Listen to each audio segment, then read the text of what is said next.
ഇന്നലെ കൂട്ടുകാരനും ഒത്ത് ബാറിൽ പോയി നല്ല രീതിയിൽ മദ്യപിച്ച് അവിടെ അലമ്പൊക്കെ ഉണ്ടാക്കി വീട്ടിൽ വന്നതിന് ശേഷം രേവതീനെ അച്ഛനും അമ്മയുടെ മുന്നിൽ വെച്ച് നാണം കെടുത്തി നാറ്റിച്ച് വിട്ടതിന് ശേഷം പുള്ളിക്കാരൻ നൈസായിട്ട് പോയിട്ട് റൂമിൽ കട്ടിൻ്റെ അടിയിൽ കിടക്കുകയാണ്. ഇന്ന് രാവിലെ പതുക്കെ എണീറ്റിട്ട് പോകാൻ നിൽക്കുന്ന സമയത്ത് രേവതി എന്തൊക്കെയോ പറഞ്ഞു തോന്നുന്നുണ്ട് ദേഷ്യത്തോടു കൂടി.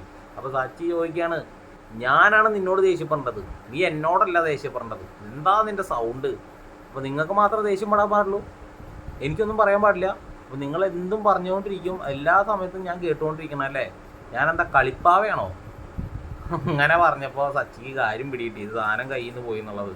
സച്ചി പറയാണ്, ഞാൻ ഇനി നിന്നോട് സംസാരിക്കാനില്ല, എനിക്ക് നിന്നോട് സംസാരിക്കാൻ താല്പര്യമില്ല എന്ന് പറഞ്ഞിട്ട് സച്ചി അവിടെ നിന്ന് പതുക്കെ എസ്കേപ്പ് ആവാണ്. നേരെ ചെല്ലുന്നത് അച്ഛൻ്റെ മുന്നിലാണ്. രവിയേട്ടൻ പറയുന്നുണ്ട്, മോനെ സച്ചി അവിടെ നീ ഒന്ന് നിന്നേ, ഇന്ന് രേവതി മോള് പറഞ്ഞതൊക്കെ ഞാൻ കേട്ടു.